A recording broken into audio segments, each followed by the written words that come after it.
오늘 하나님의 말씀은 요나서 4장 1절부터 11절까지입니다.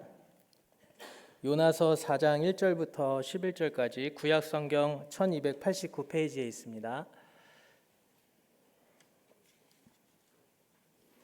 요나서 4장 1절부터 11절까지 말씀입니다. 한 절씩 교독하도록 하겠습니다. 요나가 매우 싫어하고 성내며 여호와께 기도하여 이르되 여호와여 내가 고국에 있을 때에 이러하겠다고 말씀하지 아니하였나이까. 그러므로 내가 빨리 다시스로 도망하였사오니 주께서는 은혜로우시며 자비로우시며 노하기를 더디하시며 이내가 크시사 뜻을 돌이켜 제약을 내리지 아니하시는 하나님이신 줄을 내가 알았음이니이다. 여호와여 원하건대 이제 내 생명을 거두어 가소서. 사는 것보다 죽는 것이 내게 나음이니이다 하니 여호와께서 이르시되 내가 성내는 것이 옳으냐 하시니라. 요나가 성읍에서 나가서 그 성읍 동쪽에 앉아 거기서 자기를 위하여 초막을 짓고 그 성읍에 무슨 일이 일어나는가를 보려고 그 그늘 아래에 앉았더라. 하나님 여호와께서 박넝쿨을 예비하사 요나를 가리게 하셨으니 이는 그의 머리를 위하여 그늘이 지게 하며 그의 괴로움을 면하게 하려 하심이었더라. 요나가 박넝쿨로 말미암아 크게 기뻐하였더니 하나님이 벌레를 예비하사 이튿날 새벽에 그 박넝쿨을 갉아먹게 하심에 시드니라. 해가 뜰 때 하나님이 뜨거운 동풍을 예비하셨고 해는 요나의 머리에 쪼이매 요나가 혼미하여 스스로 죽기를 구하여 이르되 사는 것보다 죽는 것이 내게 나으니이다 하니라. 하나님이 요나에게 이르시되 네가 이 박넝쿨로 말미암아 성내는 것이 어찌 옳으냐 하시니 그가 대답하되 내가 성내어 죽기까지 할지라도 옳으니이다 하니라. 여호와께서 이르시되 내가 수고도 아니하였고 재배도 아니하였고 하룻밤에 났다가 하룻밤에 말라버린 이 박넝쿨을 아꼈거든. 같이 읽겠습니다. 하물며 이 큰 성읍 니느웨에는 좌우를 분별하지 못하는 자가 12만여 명이요 가축도 많이 있나니 내가 어찌 아끼지 아니하겠느냐 하시니라. 아멘. 우리 성도님들은 성경의 인물 가운데 어떤 인물을 좋아하시나요? 또 존경하시나요? 요셉이요? 네.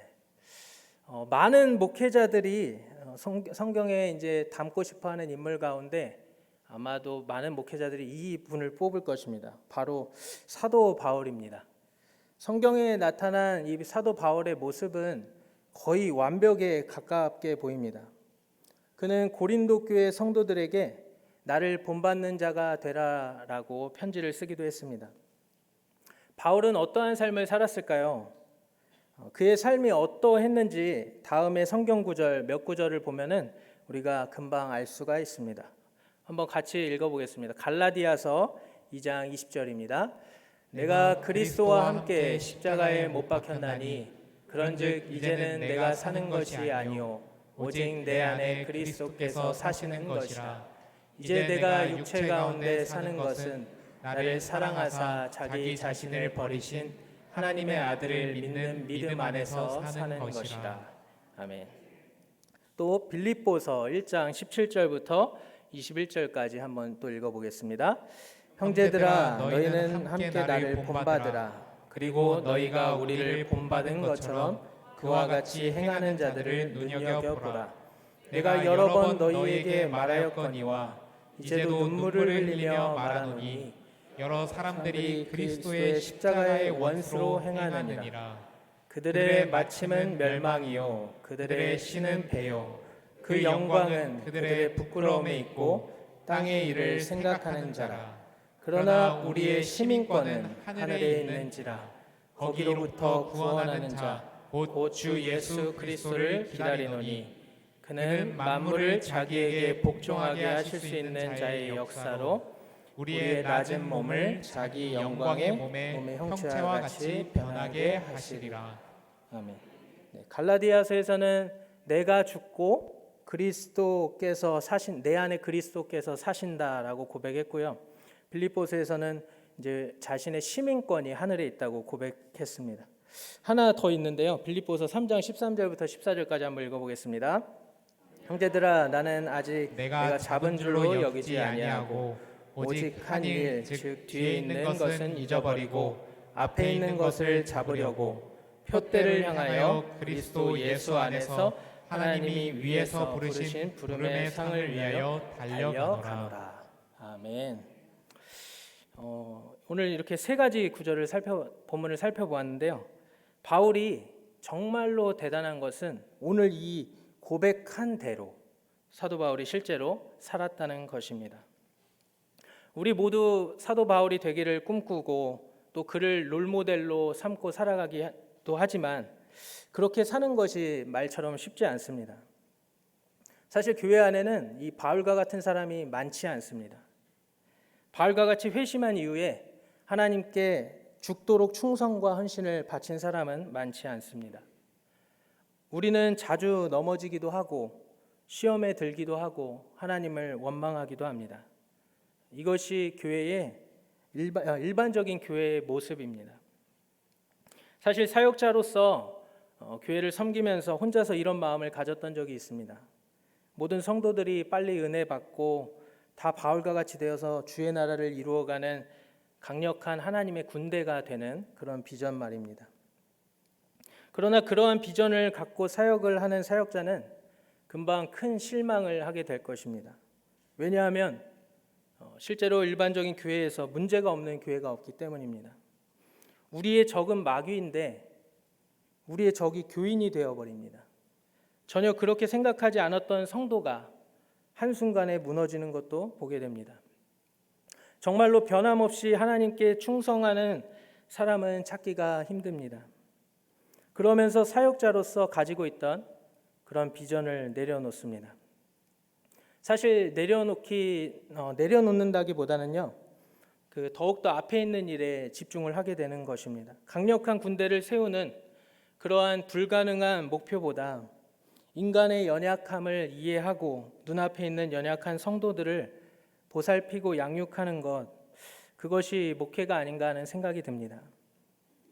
강력한 군대를 만든다는 것이 좋은 비전이기는 하지만 그것이 목표가 되면 성도를 내 비전을 세우기 위한 도구가 되어버릴 수도 있습니다. 그래서 만약 성도들이 신앙생활 잘하지 못하면 강압적으로 또는 비인격적으로 대할 때도 있습니다. 무리한 요구를 성도들에게 하게 되기도 합니다. 아버지의 대를 이어서 저는 지금 사역자의 길을 가고 있습니다. 부모님께서 저에게 자주 목회에 대해서 말씀을 해주셨습니다. 그중 오늘 말씀과 연관하여 기억에 남는 것은 바로 혈기를 부리지 않는 것입니다. 아버지께서 실제로 주변 목회자 분의 이야기를 해주셨습니다. 실제로 어떤 교회에서 이런 일이 있었습니다. 성도들이 이제 교회에 막 모여가지고 무엇 때문인지 모르겠는데 막 다투고 있었답니다. 근데 이제 담임 목사님께서 우연히 교회에 오셨다가 이제 성도들이 막 다투는 모습을 보셨대요. 그 교인들의 모습을 보고 이제 목사님이 아마 상실감이 되게 크셨을 것입니다. 그리고 그것이 분노로 나타났습니다. 막 성도들에게 다 나가라고 했다고 합니다. 그 이후로 성도들이 다 떠나고 그 목사님도 그 쓰라린 경험을 통해서 목회를 배우셨다고 합니다. 오늘 우리는 요나를 통해서 인간의 연약함과 하나님의 참으심을 대조하여 볼 수 있습니다. 요나는 북이스라엘의 선지자였습니다. 그는 여로보암 2세 때에 활동하던 선지자였습니다. 그가 여로보암 2세 때 예언했던 것이 있는데요. 이스라엘의 영토가 회복될 것이다 라는 것을 예언했습니다. 그리고 이 요나에게 또 한 번의 말씀이 임했습니다.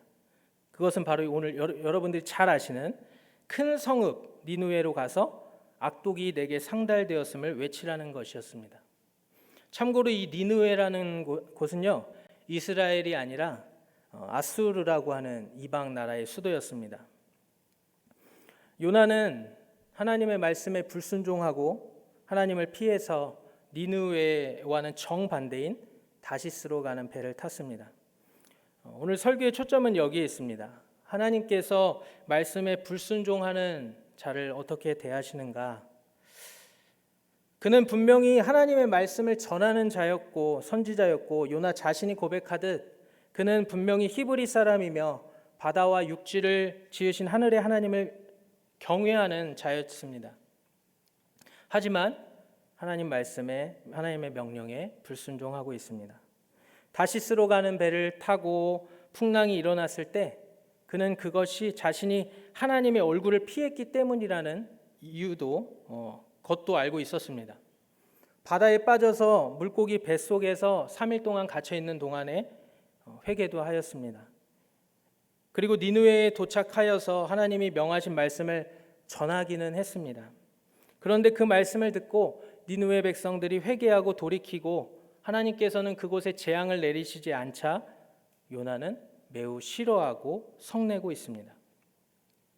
그런 요나에게 하나님께서 이렇게 말씀하십니다. 네가 성내는 것이 옳으냐? 이 질문에 대해 요나는 답을 하지 않습니다. 그러나 이것은 요나가 하나님의 말씀에 동의해서라기보다는 불만을 삼켰다라고 보여집니다. 요나는 성읍 밖으로 나가서 니느웨에 무슨 일이 일어나는가를 바라보고 있습니다. 그런 요나에게 하나님께서 박넝쿨과 벌레와 뜨거운 동풍을 예비하십니다. 6절에 보면요, 요나가 박넝쿨로 말미암아 크게 기뻐하였다라고 말합니다. 자신에게 그늘을 만들어 주었기 때문이죠. 그런데 다음 날 새벽에 그 벌레가 박넝쿨을 다 갉아먹어서 박넝쿨이 사라졌습니다. 그리고 해가 뜰 때가 되어서 뜨거운 동풍과 함께 해가 머리에 쪼이자 요나는 몹시 괴로워하면서 더욱 하나님을 원망했습니다. 니느웨를 용서해 주는 그런 하나님도 마음에 안 들었는데 이제 자신에게 뜨거운 햇빛이 내리쬐니까 더욱더 하나님을 원망하고 있습니다. 그런 요나에게 하나님께서 말씀하십니다. 네가 이 박넝쿨로 말미암아 성내는 것이 어찌 옳으냐? 요나가 대답하죠. 내가 성내어 죽기까지 할지라도 옳으니이다. 마치 창세기에 나오는 가인과 하나님의 대화 같습니다. 가인의 제물을 하나님께서 받지 않으시자 가인은 몹시 분을 내고 안색이 변했습니다. 하나님께서 그런 가인에게 네가 몹시 분하여 함은 어찌 됨이며 안색이 변함은 어찌 됨이냐? 네가 선을 행하면 어찌 낯을 들지 못하겠느냐라고 말씀하셨습니다. 이토록 하나님께 원망과 분을 쏟아내고 있는 요나에게 하나님께서 차분히 설명하십니다. 네가 수고도 아니하였고 재배도 아니하였고 하룻밤에 났다가 하룻밤에 말라버린 이 박넝쿨을 아꼈거든. 하물며 이 큰 성읍 니느웨에는 좌우를 분별하지 못하는 자가 12만여 명이요 가축도 많이 있나니 내가 어찌 아끼지 아니하겠느냐. 하나님이 지금 무슨 말씀을 하고 싶으신 건가요? 요나야, 네가 수고도 아니하고 재배도 아니하고 하룻밤에 났다가 하룻밤에 말라버린 이 박넝쿨을 그렇게 아꼈는데 이렇게 큰 성읍 니느웨에 좌우를 분별하지 못하는 자가 많고 가축도 많이 있는데 내가 어찌 아끼지 않겠니? 사랑하는 성도 여러분, 여러분은 어떻습니까? 요나처럼 불순종하거나 순종하면서도 불평과 불만을 가지고 요나처럼 불순종하거나 또는 이제 순종을 하긴 하는데 순종을 하면서도 혹시 불평과 불만을 가지고 마지못해 하고 있는 것은 없습니까? 원수를 사랑하라고 하시는 하나님의 그 말씀을 마지못해 순종하고 있지는 않습니까? 살아가면서 사역을 하면서 하나님이 하시는 일이 마음에 안 든다고 원망과 불평의 말을 쏟아내고 있지는 않습니까? 그런데요, 요나서를 통해서 알 수 있는 것은 우리가 하나님께 원망과 불평의 말들을 쏟아낼 때 대부분 우리가 하나님의 뜻을 잘 이해하지 못하고 있기 때문이라는 사실입니다. 하나님께 우리가 원망의 말을 쏟아낼 때 반드시 하나님은 옳고 우리가 틀립니다. 하나님께 잘못이 있는 것이 아니고 우리가 잘못하는 것입니다. 어떻게 우리의 생각이 하나님보다 높을 수 있겠습니까? 오늘 사역자 요나를 통해 볼 수 있는 요나의 연약함, 요나의 한계는 바로 영혼을 사랑하는 범위가 지극히 자기 민족 이스라엘에게 국한되어 있었다는 사실입니다. 그러나 하나님은 어떠신 분이신가요? 하나님의 사랑은 무한하십니다. 그분의 사랑은 온 세상을 포함합니다. 원수도 포함합니다. 죄인도 포함합니다. 동물도 포함합니다. 오늘날 한국교회가 매우 개교의 중심적으로 변하는 상황을 보면 참 마음이 안타깝습니다. 우리가 섬기는 교회 사랑하는 건 매우 중요하지만 만약 우리 교회만 사랑하고 있다면 그것은 큰 문제가 있는 것입니다. 왜냐하면 결국 그 사랑이 다른 교회를 죽이기 때문입니다. 선지자로서 요나의 연약함은 그가 이스라엘에만 갇혀 있었다는 것입니다. 하나님은 이방 나라 니느웨에도 하나님의 말씀을 전해서 복음을 전해서 구원하기를 원하시는데 요나는 그곳에 가기가 싫었습니다. 최근 분당 우리 교회에서 벌인 미자립 교회 월세 대납 운동이라던가 1만 파송 운동이 이러한 정신에서 나온 활동이라고 저는 생각을 합니다. 이찬수 목사님이 성도 파송 운동 하시면서 우시는 것도 보았습니다. 사랑하는 성도들과 이별하는 것을 어떤 목사님이 기뻐하실까요?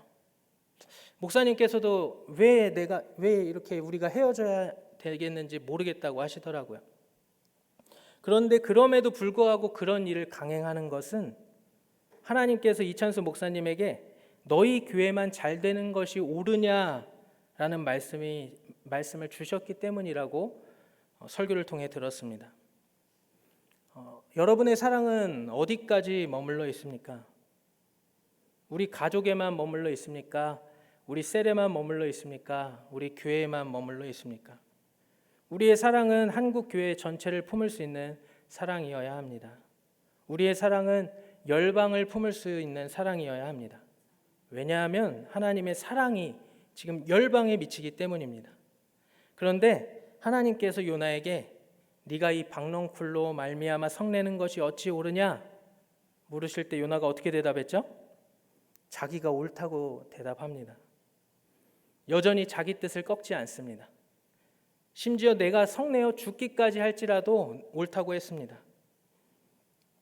한국교회 이찬수 목사님과 같이 하나님 말씀에 민감하고 하나님의 뜻에 민감하여 즉시 순종하는 사람들이 많으면 좋으련만 아까 서두에 말씀드렸듯이 교회 안에 실제로 바울과 같은 또 그런 민감함 그런 분들이 많지는 않습니다. 오히려 교회는 요나와 같은 분들이 많죠.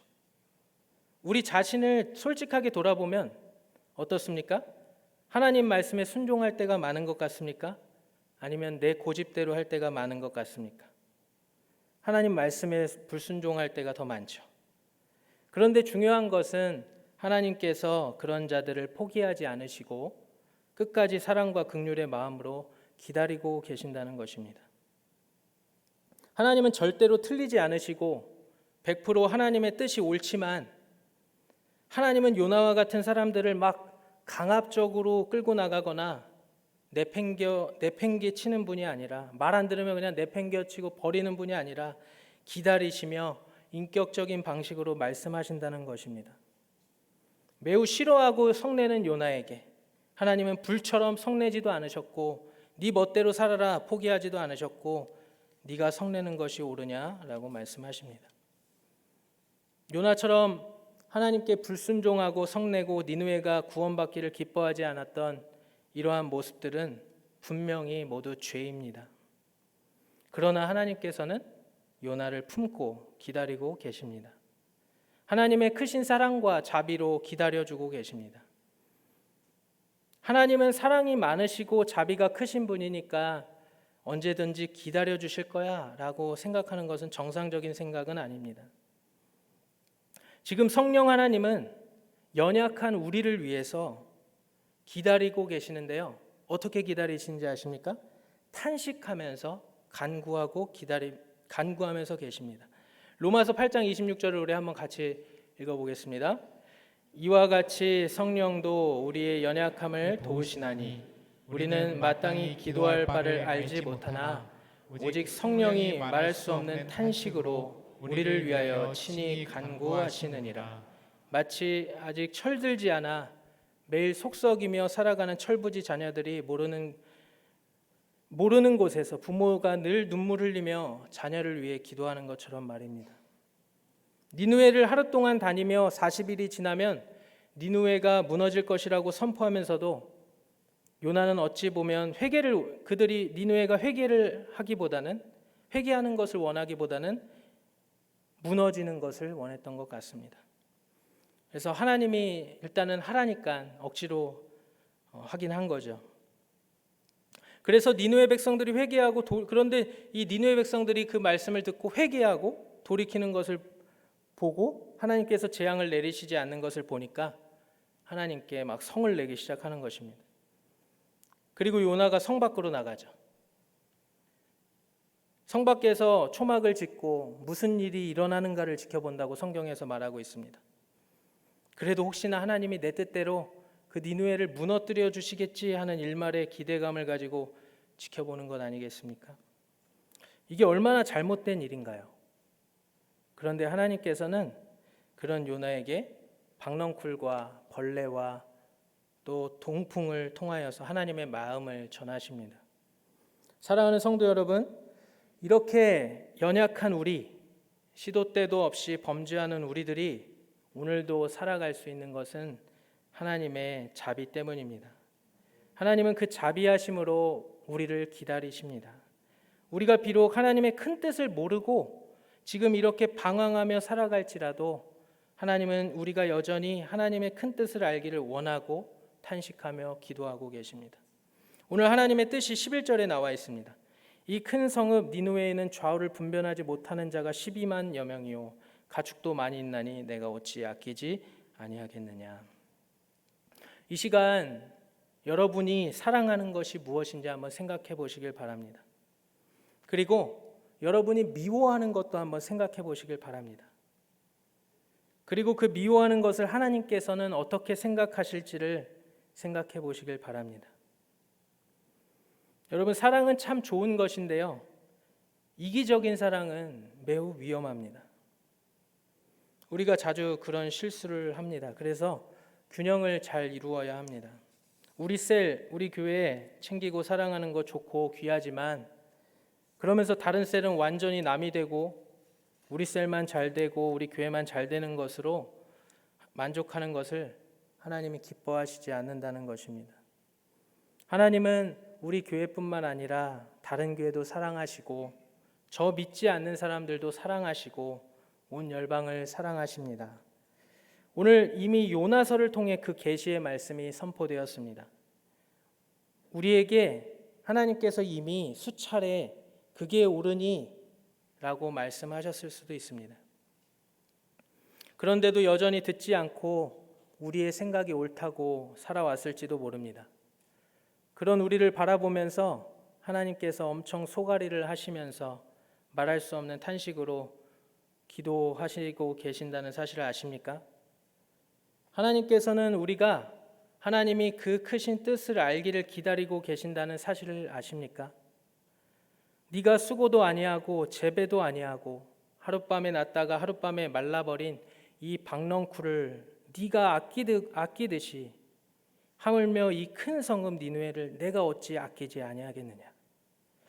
말씀을 정리하겠습니다. 혹시 그동안 요나와 같이 하나님을 너무 막대하고 화냈던 적이 있으신지요? 하나님의 마음을 아프게 해드린 적이 있지 않으신지요? 하나님의 마음을 모르고 너무나도 이기적인 사랑으로 살지는 않았는지요? 오늘 이 밤에 지금 이 시간 나와 하나님과의 관계는 어떻습니까? 어떤 일인지는 모르지만 혹시 어떤 일 때문에 하나님과 관계가 소원해지신 분 계신가요? 오늘 이렇게 한번 기도해 보시지 않겠습니까? 하나님 왜 그렇게 하셨나요? 하나님 왜 그렇게 하셨나요? 하나님께서 결코 우리가 싫어서 그렇게 하신 것이 아닙니다. 그렇게 하신 데에는 반드시 하나님의 크신 뜻과 계획이 있습니다. 그것을 알면 회복이 일어납니다. 회복은 빨리 일어날수록 좋은 것 아니겠습니까? 우리 시간에 결단 찬양 함께 부르고 같이 기도하기 원합니다.